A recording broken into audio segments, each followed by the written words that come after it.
Bonjour Claire Hédon, merci Bonjour. d'avoir accepté notre invitation. Alors je rappelle qu'en tant que défenseur des droits, votre travail est de défendre les personnes dont les droits ne sont pas respectés et permettre l'égalité de tous, justement dans l'accès aux droits. Eh bien hier, vous avez publié votre rapport annuel, plus de 125 000 réclamations, près de 226 000 sollicitations. C'est plus 9% par rapport à 2021. C'est alarmant. Comment vous expliquez une telle progression ? Et l'intérêt d'un rapport annuel d'une institution comme le Défenseur des droits, c'est pas simplement de dire ce que fait l'institution, mais de montrer les difficultés d'accès aux droits auxquelles sont confrontées les personnes. Effectivement, c'est assez impressionnant et en termes d'augmentation. Et vous savez qu'on a 5 domaines d'intervention que sont la défense des droits des enfants, la lutte contre les discriminations, la protection, l'orientation des lanceurs d'alerte. Nous sommes l'organe externe de contrôle de la déontologie des forces de sécurité. J'ai gardé le dernier parce que c'est en fait le plus important en termes de réclamation. On défend les droits des usagers de services publics. Alors justement, là vous avez constaté concrètement des difficultés, c'est bien ça, d'accès aux droits. Mais ça veut dire quoi concrètement ? Concrètement, ça veut dire des personnes qui passent à la retraite et n'arrivent pas à toucher leur pension. Pendant 6 mois, 1 an, 18 mois, se retrouvent sans revenus, des personnes qui ont des difficultés à percevoir des aides sociales auxquelles elles ont droit. Enfin, c'est excessivement délétère quand on a droit à certaines aides et qu'on ne peut pas en bénéficier. Des problèmes de chômage, des problèmes d'accès aux préfectures, aussi bien en droit des étrangers que et ça, pas mal de Français y ont été confrontés, renouveler leur carte d'identité ou leur passeport. C'est un enfer, en fait, cet administratif qui ne fonctionne pas. Est-ce que vous pensez que c'est lié notamment à la dématérialisation ? Alors, il y a eu un impact. La dématérialisation, pour plein de personnes, je dirais c'est une chance, ça simplifie les démarches administratives. Mais vous avez un tiers de la population française de plus de 18 ans qui est éloignée du numérique. C'est-à-dire soit en difficulté avec la dématérialisation, parce que pas capacité de faire sur Internet, soit parce qu'ils n'ont pas accès eux-mêmes à Internet. En fait, un tiers de la population, ça fait beaucoup. Et quand certaines démarches sont intégralement dématérialisées, en fait, vous vous éloignez de l'usager. Ce qui m'impressionne, c'est que les services publics se sont éloignés des usagers, alors que le principe du service public, les fondements, c'est l'égalité, tout le monde doit pouvoir y avoir accès de façon égale, l'adaptabilité et la continuité. Et là, on a un peu demandé à l'usager de s'adapter. Et effectivement, ce que nous observons, je pense que c'est très délétère pour la cohésion sociale de ne pas pouvoir accéder à ces droits. On ne peut plus parler aux gens des administrations. Et la question, c'est vraiment la question de l'accueil physique. Alors, certains les ont maintenus. Je ne dis pas que tous les accueils physiques ont été supprimés, mais pas en quantité suffisante. Et nous, ce que nous voyons et ce que nous observons, et on est un bon observatoire, en fait, de ce qui ne va pas dans la société, et bien, ce que nous observons, c'est qu'un certain nombre de personnes n'arrivent pas à avoir de réponse aux questions qu'ils se posent. Alors, le droit des étrangers aussi, c'est un vrai problème. Le premier motif de saisine, d'ailleurs, de votre institution en 2022. Vous pouvez nous en parler ? Qu'est-ce qui se passe On est dans un système totalement absurde. En fait, on a des personnes qui sont en situation légale sur le territoire, qui ont des droits de séjour sur plusieurs années, qui renouvellent leur carte de séjour, qui n'arrivent pas à prendre de rendez-vous en préfecture, qui du coup se retrouvent en situation illégale et du coup irrégulière, absolument, perdent justement du coup leur emploi parce que l'employeur ne peut plus continuer et arrivent jusqu'à perdre leur logement. Et là, à quoi on sert ?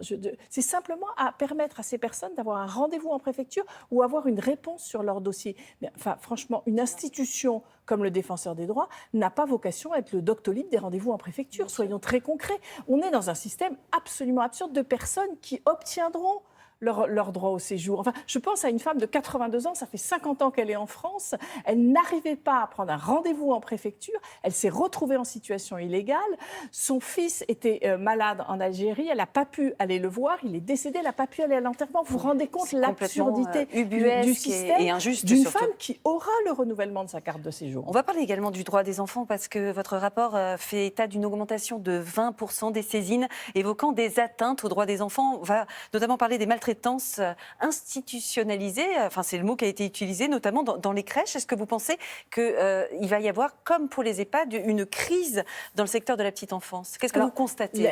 Cette question de droit des enfants traverse absolument l'intégralité de l'institution et vous avez raison de faire le rapprochement finalement entre la petite enfance et les personnes âgées accueillies en EHPAD. C'est la question de la vulnérabilité ? Absolument. C'est la vulnérabilité qui crée la possibilité d'une atteinte aux droits et dans une société démocratique comme la nôtre, on a besoin justement qu'on protège les personnes vulnérables et qu'on s'assure qu'elles aient réellement accès à leurs droits. Et on observe exactement les mêmes choses liées, franchement, au nombre de personnes pour s'en occuper. Il n'y a pas assez de personnel, eh ben, ni dans la petite enfance. Franchement, Oui. la société, mais on peut se la poser de façon générale, hein, c'est pas que les pouvoirs publics. Qu'est-ce qu'on est prêt à mettre comme moyen pour défendre réellement les droits des enfants et les droits des personnes âgées et les droits fondamentaux? Et puis le handicap des enfants à l'école, je crois qu'ils sont très très mal accueillis. Vous dites que l'école devrait s'adapter un peu plus aux enfants qui sont en situation de handicap. C'est-à-dire qu'il y a eu des progrès. Hein. Il y a plus d'enfants en situation de handicap qui sont scolarisés. Mais nous aussi, ce qu'on observe, c'est plus de réclamations dans ce domaine, c'est-à-dire encore un certain nombre d'enfants qui ne sont pas scolarisés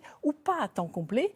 Et ce que nous observons souvent dans les réclamations, c'est qu'en fait, on a demandé à l'enfant et à sa famille de s'adapter à l'école. Or, c'est à l'école de s'adapter à la situation de handicap de l'enfant. Et beaucoup de discrimination également à travers votre plateforme dédiée antidiscrimination.fr, mais surtout dans le domaine de l'emploi. C'est ça que vous observez, c'est quoi? C'est les femmes, l'origine Alors, sur différents critères, et vous avez raison, le principal domaine est l'emploi. Il y a aussi l'accès aux biens et services, et aussi bien sur des questions de handicap, d'origine, d'inégalité, d'égalité femmes-hommes. Et vous avez raison, la grossesse, par exemple, est quelque chose d'assez impressionnant, alors qu'on a une loi qui est très simple et très protectrice.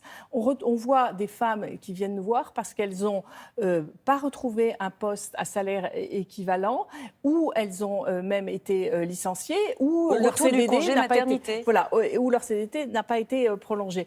Et vraiment, là, on a vu cette première décision rendue pour discrimination sur le congé paternité. C'est-à-dire un homme qui n'a pas été recruté alors qu'au début on l'avait pris, quand il a juste dit maintenant que je suis pris, je vous dis juste quand même qu'en septembre je vais prendre 15 jours pour mon congé paternité, et de nouveau en janvier. Il a perdu son emploi. Il a perdu, et du coup, il n'a pas été embauché. Peut-être que si maintenant les hommes sont concernés par la discrimination sur le congé paternité, on va peut-être avoir faire bouger les choses. Alors, face à ce constat, les réponses du gouvernement vous semblent-elles suffisantes? Je pense à Elisabeth Borne qui réaffirme, par exemple, l'objectif de 200 000 places d'accueil supplémentaires en crèche. Est-ce que ça, c'est une des solutions? Alors, c'est certainement une des solutions. Maintenant, il faut que ce soit réellement effectif. Est-ce que c'est suffisant? Pas forcément. Et puis toute la question, vous voyez bien ce qui s'est passé sur les crèches, c'est la question du contrôle et des conditions d'accueil. C'est pas simplement la question des places. Et moi, ce que je dis beaucoup, c'est que nous faisons des recommandations qui sont absolument, je dirais, basiques pour recréer de la cohésion sociale, pour permettre d'accéder aux différents services publics, pour respecter les droits des enfants, les droits des personnes âgées. Et je trouve que nos recommandations devraient être beaucoup plus suivies que ce qu'elles ne le sont. Eh bien voilà, c'est dit dans Télématin ce matin. D'ailleurs, on va voir s'afficher sur l'écran toutes les façons finalement de vous saisir, vous, la défenseur des droits, par formulaire, les délégués, courrier et téléphone. Et c'est gratuit. Et c'est gratuit, on le précise. Merci beaucoup, Claire Hédon, d'avoir été notre invitée ce matin.